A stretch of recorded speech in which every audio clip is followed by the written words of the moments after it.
Super star Lokesh Kanagaraj காம்போல Kollywood box ஆபீஸோட பெரிய ஹோப்பா இருக்க கூலி படத்தோட ட்ரெய்லர் ரிலீஸ் ஆயிருக்கு. அந்த ட்ரெய்லரோட ரிவ்யூ தான் இந்த வீடியோல பார்க்க போறோம்.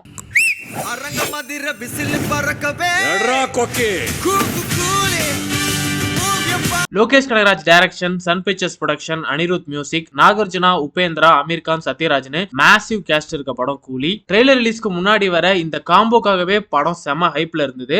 அதுவும் பவர் ஹவுஸ், மோனிகா சாங்லாம் ரிலீஸ் ஆனதுக்கு அப்புறம் எல்லா சோசியல் மீடியா ஃபீட்லயும் கூலி தான். எனக்கு தெரிஞ்சு இன்ஸ்டாலலாம் 200க்கு மேல கூலி டெம்ப்ளேட்ஸ் செதற விட்டுருப்பாங்க.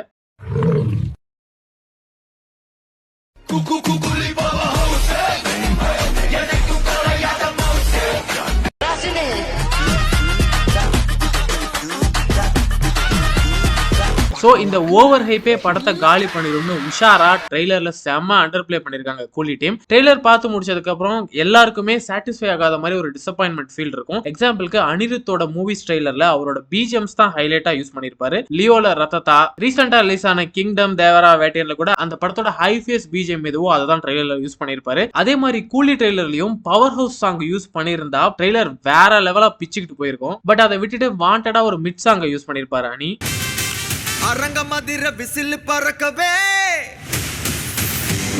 அந்த சாங் எடுத்துட்டு பவர் ஹவுஸ் சாங்க ரீப்ளேஸ் பண்ணி பார்த்தா ட்ரெய்லர் பீக்ல இருக்கு.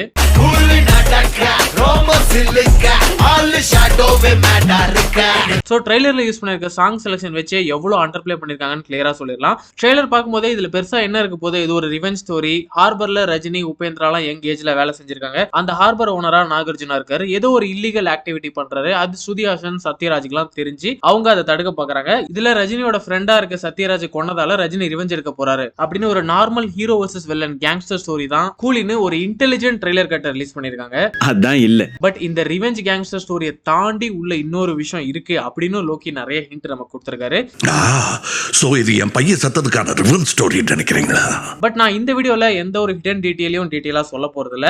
ஆனா நிறைய இருக்கு. மத்த யூடியூப் சேனல்ஸ், மீம் பேஜஸ்லாம் நீங்க நிறைய பார்த்திருப்பீங்க. சோ எனக்கு அதை பத்தி பேச விருப்பம் இல்ல. ஏன்னா விக்ரம்ல இருந்தே லோகி ஒவ்வொரு படத்துலயும் ஏதாவது ஒரு சர்ப்ரைஸ் எலிமெண்ட்டை வச்சு ஆடியன்ஸை தியேட்டர்ல சர்ப்ரைஸ் பண்ணிடலாமான்னு லோகி ட்ரை பண்ணிக்கிட்டே இருக்காரு. பட் அதை எப்படியாவது ஸ்பாயில் பண்ணிடுறாங்க. விக்ரம்ல சூர்யா தான் ரோலெக்ஸ்ங்கிறத அவ்வளோ சர்ப்ரைஸா வச்சிருந்தாரு கடைசி வரைக்கும். பட் ஷூட்டிங் நடக்கும் போதே அதை எடுத்து லீக் பண்ணிட்டாங்க. ரோலெக்ஸ் கேமியோ லீக் ஆனதுக்கு லோகி எவ்வளவு ஃபீல் பண்றாரோ இல்லையோ, சூர்யா தான் கிளைமேக்ஸ் வில்லனா வர போறாரு அப்படிங்கறத மட்டும் சர்ப்ரைஸா பார்த்திருந்தா எப்படி இருந்திருக்கும்னு இப்ப வரைக்கும் நான் ஃபீல் பண்ணிட்டு தான் இருக்கேன். அதே மாதிரி லியோவும் எல்சியோல இருக்குமா இல்லையா அப்படிங்கிற அந்த சஸ்பென்ஸை கடைசி வரைக்கும் கொண்டு போயிருந்தாரு. தியேட்டர்ல நெப்போலியன் என்ட்ரி கொடுக்கும் போது தான் ஓகே லியோவும் எல்சியோல இருக்கு அப்படிங்கறது நமக்கு கன்ஃபார்ம் ஆகும். அந்த மாதிரி கூலில அமீர் கான் ரோல ட்ரை பண்ணியிருந்தாரு. பட் அமீர் கானே அதை உளறிட்டாரு. சோ கேரக்டர்ஸ் வச்சு சஸ்பென்ஸ் காட்ட முடியல அப்படிங்கறதால ட்ரெய்லர் கட்டியே சஸ்பென்ஸா எடுத்திருக்காரு லோகி. படத்துல வர்ற கேரக்டர்ஸ்லாம் வெறும் பாக்ஸ் ஆபீஸ்க்காக மட்டும் யூஸ் பண்ணாம எல்லா கேரக்டர்ஸ்க்கும் ஈக்குவலான ஸ்கிரீன் ஸ்பேஸும் இருக்கும் போல. ட்ரெய்லர்ல சூப்பர் ஸ்டார் ஒரு 20% தான் இருக்காரு. மீதி இருக்க 80% ஷோபின், நாகார்ஜுனா, ஸ்ருதிஹாசன், சத்யராஜ் தான். சோ பேன் இந்தியா கேஸ்ட் எல்லா ஸ்டேட்ல இருந்தும் ஆளை தூக்கிட்டு வந்திருக்கோன்னு கேங்ஸ்டர் டான் ஹைலைட்டா காட்டாம எல்லாரும் அந்த ஹார்பருக்குள்ள இருக்க ஒரு கேரக்டர்ஸா காமிச்சிருக்காரு லோகி. அதே மாதிரி அவங்களோட ஸ்ட்ராங்கான ஜோன், அவங்களோட சிக்னேச்சர்ஸ், அவங்க கிட்ட இருந்தெல்லாம் ஆடியன்ஸ் என்ன எதிர்ப்பாங்க அப்படிங்கறத தெளிவா யோசிச்சு அவங்க கேரக்டர்ஸை லோகி டிசைட் பண்ணிருக்காரு போல. எக்ஸாம்பிளுக்கு நாகார்ஜுனாவை யோசிச்சாலே தமிழ் ஆடியன்ஸ்க்கு ஞாபகம் வருது ரச்சகன் தான். அதுலயும் அவர் ஹார்பர்ல காமிச்ச மாஸ் சீன்ஸ் தான் ஞாபகம் வரும். அதனாலதான் இந்த படம் ஹார்பர்ல இருக்க போது அப்படின்னு ஸ்ட்ரெயிட்டா லோகி நாகார்ஜுனாவை கேஸ்ட் பண்ணிருக்காருன்னு நினைக்கிறேன்.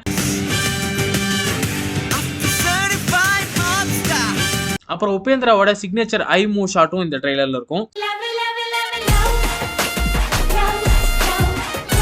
லோகேஷ் படங்கள்ல வர்ற விண்டேஜ் டச் இது வரைக்கும் ஒர்க் அவுட் ஆகாம இருந்ததே இல்ல. இன்னும் நாகார்ஜுனா, சூப்பர் ஸ்டார் சத்யராஜ்லாம் என்னென்ன விண்டேஜ் ரெஃபரன்ஸ் யூஸ் பண்ணிருக்காரு அப்படிங்கறதும் படம் வந்தா தான் தெரியும். மீதி நிறைய கண்டென்ட் ஃப்ரெஷ்ஷா படத்துல நமக்கு ரிவீல் பண்ணாம இருக்கு. இது ரஜினி படங்களுக்கு புதுசு இல்ல. ஜெயிலர் ட்ரெய்லரையும் இதே மாதிரி தான் கட் பண்ணிருந்தாங்க. ட்ரெய்லர் பாக்குறப்ப கண்டிப்பா படம் ஃபிளாப் ஆக போகுது அப்படிங்கிற மாதிரி ஒரு போரிங்கான ட்ரெய்லரா தான் இருந்தது. பட் படம் பட்டைய கிளப்பிடுச்சு. அதே மாதிரி இப்ப லோகி கிட்டையும் சரக்கு இல்ல, லோகி அவ்வளவுதான், எல்சியோ அவ்வளவுதான், வயலன்ஸ் வச்சு ஓட்டிக்கிட்டு இருக்காரு அப்படிலாம் ஒப்பாரி வச்சுக்கிட்டு இருக்காங்க. என்னோட சினிமா நாலேஜ் அண்ட் லோகியோட மேக்கிங் ஸ்டைல் வச்சு சொல்றேன், நம்ம எக்ஸ்பெக்ட் பண்ணாத அளவுக்கு கூலி பெட்டரான படமா இருக்க போகுது.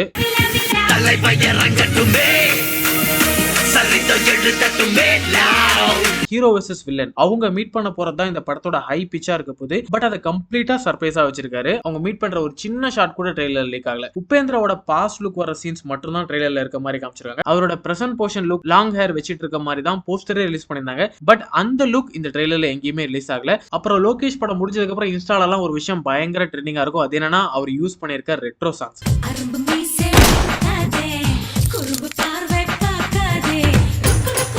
எனக்கு தெரிஞ்சு ட்ரெய்லர்ல நாகார்ஜுனா டான்ஸ் ஆடுற மாதிரி ஒரு ஷாட் இருக்கு. அது ஏதாவது ஃபேமஸ் ரெட்ரோ சாங்கா இருக்கலாம். அப்புறம் இந்த படத்தோட மெயின் ஸ்டோரியிலே ஒரு பெரிய சர்ப்ரைஸ் எலிமெண்ட் இருக்கு. அத ட்ரெய்லர் பார்க்கும்போது உங்களுக்கு தெரிஞ்சிருக்கும். கழுத்துல இன்ஜெக்ஷன் போடுறது, ஒரு சேர்ல உட்கார வைக்கிறது, நிறைய டெக்னாலஜி ரிலேட்டட் விஷயங்கள் அங்கங்க வந்துட்டு போகுது. அதை பார்க்கும்போதே உங்களுக்கே தெரிஞ்சிருக்கும் படத்துல வேற ஏதோ ஒரு சயின்டிபிக் விஷயம் இருக்குன்னு. சோ ஒரு படம் ஹிட் ஆகணும்னா ஆடியன்ஸ் எதிர்பார்க்காத விஷயத்தை தியேட்டர்ல காமிச்சாலே போதும். அந்த மாதிரி நிறைய எலிமெண்ட்ஸ் கூலில இருக்கு. என்கிட்டயே விளையாடி இருக்க சென்சார்ல ஏ சர்டிபிகேட் அனௌன்ஸ்மெண்ட் வந்ததுல இருந்தே 1000 கோடி அடிக்காதுன்னு ஒப்பாரி வச்சுக்கிட்டு இருக்காங்க. ஒரு டைரக்டருக்கு ரஜினிகாந்த், நாகார்ஜுனா, அமீர் கான், உபேந்திரா, ஷோபின் மாதிரி எல்லா ஸ்டேட்ல இருந்து பாப்புலர் ஆக்டர்ஸ் கிடைச்சும் பாக்ஸ் ஆபீஸ பத்தி கொஞ்சம் கூட யோசிக்காம ஏ சர்டிபிகேட் படம் எடுக்கிறாருன்னா லோகேஷ் ஸ்டார்டம் அண்ட் ஃபேன்ஸ் பத்திலாம் கவலையே படல.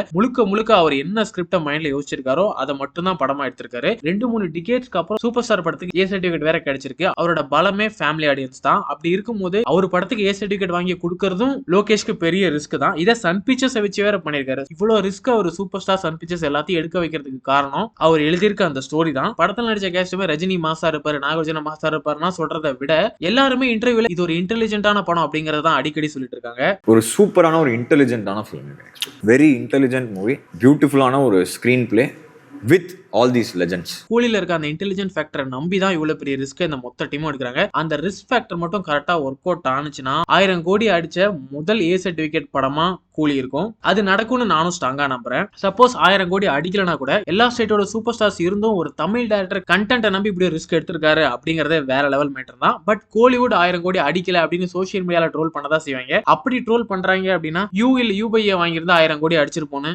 முத்து மேல போடு, ஏ சர்டிபிகேட் மேல போட்டு அடுத்து ஜனநாயகன் ஜெயிலர் 2 போயிட்டே இருக்க வேண்டியதுதான். ஒரு பெஸ்ட் தியேட்டர் எக்ஸ்பீரியன்ஸ் கமர்ஷியல் படம் பார்த்தே ரொம்ப நாள் ஆன மாதிரி இருக்கு. 1000 கோடி 200 கோடி எல்லாம் மறந்துட்டு கைதி விக்ரம் லியோ மாதிரி ஒரு நல்ல தியேட்டர் எக்ஸ்பீரியன்ஸ் படமா கூலி இருந்தாலே மாஸ் தான். சோ கூலி ட்ரெய்லர் பத்தி நீங்க என்ன நினைக்கிறீங்க அப்படிங்கறத கமெண்ட்ல சொல்லுங்க. உண்மையிலேயே லோகி அண்டர் பிளே பண்ணிருக்காரா இல்ல இவ்வளவுதான் படத்துல இருக்க போதான்னு நீங்க என்ன நினைக்கிறீங்க அப்படிங்கிற உங்க தாட்சையும் கமெண்ட்ல சொல்லுங்க. இந்த வீடியோ பிடிச்சிருந்தா லைக் பண்ணி நம்ம சேனலை சப்ஸ்கிரைப் பண்ணிக்கோங்க.